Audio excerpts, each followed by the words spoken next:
ជេកងទ័ពមកឆ្អែតចុងក្រោយសម្រួលឲ្យទូរស័ព្ទកងទ័ពមកអូប៉ូតម្លៃ150មួយគ្រឿងនិងឧបត្ថម្ភលុយ200000ជូនវីរៈកងទ័ពបងប្អូនប្រកាសជាបានជ្រាបច្បាស់ហើយរឿងរ៉ាវរបស់អ្នកលក់ទូរស័ព្ទម្នាក់បានធ្វើការជេរប្រមាថទៅលើវីរៈកងទ័ពដោយសារតែវីរៈកងទ័ពនោះគាត់បានធ្វើការទិញទូរស័ព្ទហើយប្រើមិនកើតណាក៏សូមធ្វើការផ្ញើត្រឡប់មកហាងវិញបែរជាចុងក្រោយមកទទួលបានពាក្យជេរប្រមាថខ្លាំងទៅលើវីរៈកងទ័ពសិតតែពាក្យពិបាកស្ដាប់ខ្លាំងមែនទែនដូចបងប្អូនបានឃើញវីដេអូកន្លងមកដែលបងប្អូនគាត់បានផុសហើយខ្ញុំមិនពេញចិត្តទេនៅទង្វើអសុរោះហើយនឹងទង្វើដែលគ្មានសិលធម៌បែបហ្នឹងខ្ញុំមិនដឹងថាតើគាត់អ្នកលក់របៀបម៉េចទេជាអ្នកលក់ត្រូវឲ្យតម្លៃអតិថិជនឲ្យបានខ្ពស់ហើយរាល់ការដែល complain ពីអតិថិជនឬមានន័យថាកន្លែងណាដែលអតិថិជនមិនពេញចិត្តឬមួយក៏អតិថិជនស្នើសុំអ្វីមួយយើងត្រូវតែព្យាយាមសម្របសម្រួលជូនគាត់មិនមែនយើងសម្របសម្រួលដោយភាសាជេរប្រមាថទៅគាត់បែបហ្នឹងទេតើអ្នកឯងជាអ្នកលក់របៀបម៉េចបានជាប្រើអាកប្បកិរិយាបែបហ្នឹងទៅដាក់ភ្ញៀវស្វ័យបិទបើភ្ញៀវនេះជានរណាក៏ដោយហើយនេះជាភ្ញៀវជាវីរៈកងទ័ពទៀតយើងត្រូវបើមិនបានដឹងគុណគាត់បើមិនបានសងគុណគាត់ក៏កុំធ្វើទង្វើបែបហ្នឹងដាក់គាត់ហើយព័ត៌មានបឋមដែលខ្ញុំទទួលបានឮថាម្ចាស់ហាងលក់ទូរស័ព្ទដែលជេរទៅលើកងទ័ពណាគាត់បានធ្វើការបដូរទូរស័ព្ទថ្មីឲ្យបងវីរៈកងទ័ពនឹងហើយដោយបងកងទ័ពគាត់បានទិញទូរស័ព្ទមក Oppo តម្លៃលបាក់ខ្ទង់130ជាងហើយបច្ចុប្បន្នម្ចាស់ហាងដូរតម្លៃទូរស័ព្ទ Oppo ដែរតែតម្លៃ150ហើយឧបត្ថម្ភថវិកាពីលើចំនួន20ម៉ឺនរៀលបងប្អូនយល់យ៉ាងដូចម្ដេចបែបចំពោះករណីនេះជេរបងវីរៈកងទ័ពឡើងមកឆ្អែតចុងក្រោយគឺសម្របសម្រួលជូនគាត់បែបហ្នឹងបាទបងប្អូនយល់យ៉ាងដូចម្ដេចដែរចំពោះការសម្របសម្រួលរបស់ម្ចាស់ហាងជូនទៅបងកងទ័ពសម្រាប់កំណត់ខ្ញុំផ្ទាល់គឺខ្ញុំដូចអត់ពេញចិត្តបាទសម្រាប់បងកងទ័ពគាត់ទទួលបានមិនបានអានឹងជារឿងរបស់គាត់មួយទៀតក៏ប៉ុន្តែខ្ញុំចង់ធ្វើម៉េចឲ្យចែម្ចាស់ហាងនោះតែគាត់បានជេរប្រមាថទៅលើកងទ័ពនោះគាត់ជួយបកស្រាយមកឬមួយក៏សុំទោសជាសាធារណៈចំពោះបងកងទ័ពទៅខ្ញុំជឿជាក់ថាពេលខ្លះរឿងខ្លះក៏វាមានហេតុហើយមានផលដែរមិនមែនសុកគេលោកគាត់មកជេរអញ្ចឹងណាគេលោកវាមានរឿងអីផ្សេងទៀតប៉ុន្តែក៏មិនគួរណាយើងនេះជាអ្នកលក់ទៅប្រើពាក្យសម្ដីជេរប្រមាថបែបហ្នឹងដែរវាអត់ត្រូវជាអ្នកលក់ត្រូវឲ្យតម្លៃអតិថិជនឲ្យបានខ្ពស់ធ្វើទៅបាត់មកចំពោះករណីបែបណាក៏ដោយយើងត្រូវថ្នមអតិថិជន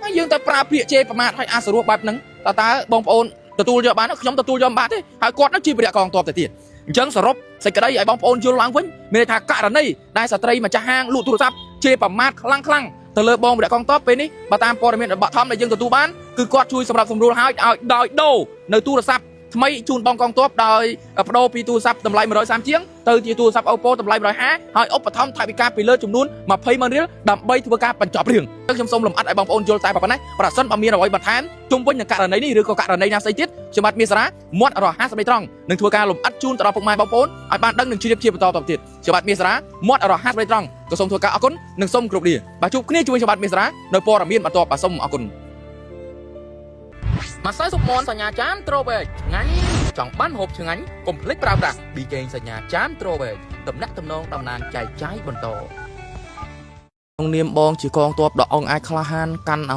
វុធតតាំងនឹងខ្មាំងសត្រូវនៅឯព្រំដែននៅពេលដែលទទួលបាននៅការជេរប្រមាថមេងាយពីហាងលក់ទូរស័ព្ទមកកន្លែងហើយជេរនឹងគឺមិនមែនធម្មតាគឺជេរធ្ងន់ខ្លាំងមែនទែនសម្រាប់បងមិនដែរបងហើយទទួលយកបានអត់គ្រាន់តែគេការចេញវីដេអូសុំទោសមកបន្តិចហើយឲ្យលុយបង20ម៉ឺនបែបហ្នឹងសម្រាប់បងមិនអាចទទួលយកបានទេបាទព្រោះអីមើលងាយប្រមាថនឹងប៉ះពាល់ខ្លាំងណាស់បាទតចូលអាវុធខំអូជាឈាមស្រស់សាច់ស្រស់ដល់ពេលទឹកដីជូនពួកគាត់បានរស់ស៊ីសុខស្រួលបាទចុងក្រោយបាយជាគាត់បានរស់នៅស្រុកស្រួលហើយមកជេរប្រមាថមេងាយទៅលើបងដោយសារតែបញ្ហាកត្តារឿងទិញទូរស័ព្ទតើនឹងមែនទេជាទង្វើដែលអ្នកតបស្នងទៅអ្នកដែលបានធ្លាប់ការពារប្រទេសជាតិតើនឹងមែនទេជាទង្វើដែលអ្នកត្រូវតែធ្វើដាក់ទៅលើវីរៈកងទ័ពដ៏អង្អាចក្លាហានរបស់យើង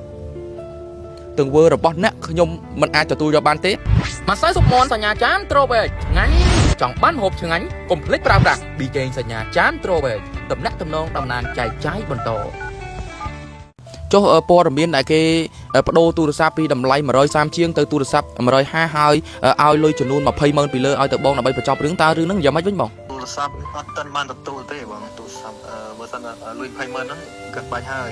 ព្រោះអីដោយសារ QR code ខ្ញុំហ្នឹងនៅក្នុងគាត់ស្រាប់បាទឥឡូវព័ត៌មានហ្នឹងគឺបងថាមិនពេញចិត្តទេនៅពេលដែលគាត់ចេញវីដេអូសុំទោសឲ្យលុយបង20ម៉ឺនក៏ពិតមែនអញ្ចឹងបងចង់ទទូចស្នើសុំទៅខាងថ្នាក់ដឹកនាំរបៀបម៉េចហើយចង់ស្នើសុំទៅខាងមន្ត្រីជំនាញសមត្ថកិច្ចរបៀបណាដើម្បីបន្តមានចំណាត់ការចំពោះស្ត្រីលក់ទូរស័ព្ទនេះបងឲ្យគាត់ធ្វើតាមច្បាប់ហ្នឹងទៅបាទប្រិមិត្តហើយឥឡូវបងមានពាក្យពេចន៍អីជាចុងក្រោយដែលផ្ដាំទៅដល់មហាជនពួកមហាជនច្រើនណាស់ដែលកំពុងតែមានការព្រួយបារម្ភពីបងហើយគាត់អាណិតទៅលើរូបបងមានអីទេបងគ្រាន់តែមុននឹងទទួលទិញលក់ ទូរស័ព្ទតាមអនឡាញមកមានការប្រុងប្រយ័ត្នដូចមានជួបរឿងដូចប្អូនមិនត្រឹមតែបាត់បង់លុយហើយបាត់បង់ទាំងទូរស័ព្ទទៅវិញ បាទ ក៏មានការវិញនិយាយគ្នាមកដូចស្មាននេះមិនតាន់ចប់ផងបងអូនតាក៏ឃើញនៅរឿងប្អូន បាទបងប្រុសបងអាចបញ្ជាក់រឿងដំណើរដើមតងឲ្យខ្ញុំបានច្បាស់បន្តិចបានអត់មូលហេតុដំបូងឡើយយ៉ាងម៉េចបានឈានទៅដល់ការគាត់ជេរបងឯងម៉ាំងបែបហ្នឹងបង ដំបងមានអីទេបងគ្រាន់តែកំងទូរស័ព្ទឃើញអីគាត់នោះបើជាលក់ទូរស័ព្ទនោះមើលទៅស្អាតដែរយើងអាចថាមើលទៅប្រើកើតដូចក្នុង page គាត់ពុក live ណាបង